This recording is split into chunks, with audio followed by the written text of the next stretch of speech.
Sometimes the families left behind by those people who have gone missing give up the little hope that they have, especially if it's taking a long time already. It may sound sad, but at some point in time, they've got to carry on and continue with their lives. Such as the case of Tara Grinstead. She had disappeared until her case went to a dead end. It was until 12 years later that the case had a lead, and it ended with an unexpected twist.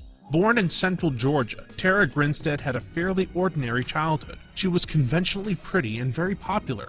She was a cheerleader in high school, and with the dreams of becoming a teacher, she went off to study at Middle Georgia College. During the year 1999, Tara had ignited another passion aside from teaching: beauty pageants. A talented singer, she eventually moved on to the state-level Miss Georgia pageant, but she had no idea of the horrors that were waiting for her there. Tara taught classes and even began working part-time as a middle school administrator, all while her heart remained in the world of pageants. She coached pageant contestants as her side job, helping with makeup and wardrobe. All was well, but it wouldn't be for long.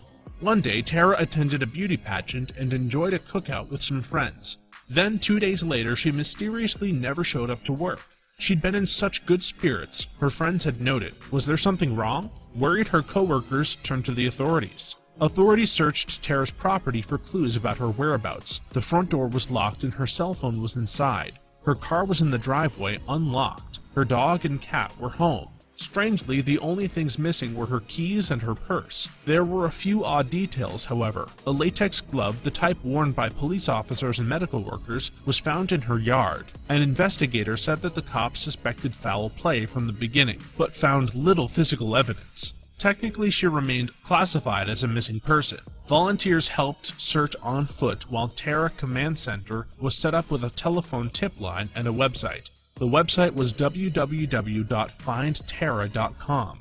Rewards of $100,000 were offered for Grinstead's safe return or for information leading to an arrest and conviction if she was harmed. The authorities interviewed an ex-boyfriend who had dated Grinstead for 6 years, as well as other male friends that she had, but no one was charged. Her family appeared on 48 Hours, begging anyone with information to come forward. Tara's stepmother, Connie Grinstead, said that she believes there is a piece of the puzzle that is missing, and when that piece of information comes in, it would lead them to the answers of what happened to Tara. For 11 years and 4 months, the search for answers never stopped entirely. Eventually, despite the investigators' continued search, Tara was finally pronounced legally dead. The community was devastated. Despite her being pronounced dead, intrigue into the beauty queen's disappearance was very much alive. In 2016, filmmaker Payne Lindsay launched a hard-hitting true crime podcast that saw him traveling to Ocilla, Georgia, and doing a little research of his own. His podcast aired without providing any answers, but it did bring the case back into the public eye. Half a year after episode 1 aired, Georgia investigators received an interesting tip 11 years after Tara's disappearance in what one veteran investigator called the most complex and difficult case that he'd ever encountered. A tip blew the case wide open. A local woman, Brooke Sheridan, told investigators that a man named Ryan Duke had told her boyfriend, Bo Dukes, that he had ended Tara's life. Worse, Ryan had convinced Bo to help him destroy the body. After Brooke tipped off the investigators to Ryan's crime, she confronted Bo and told him to turn himself in.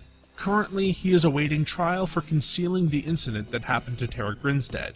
He'll serve as the lead witness in Ryan Duke's trial. Unfortunately, Tara's real mother passed away before she could know the truth of her daughter's disappearance.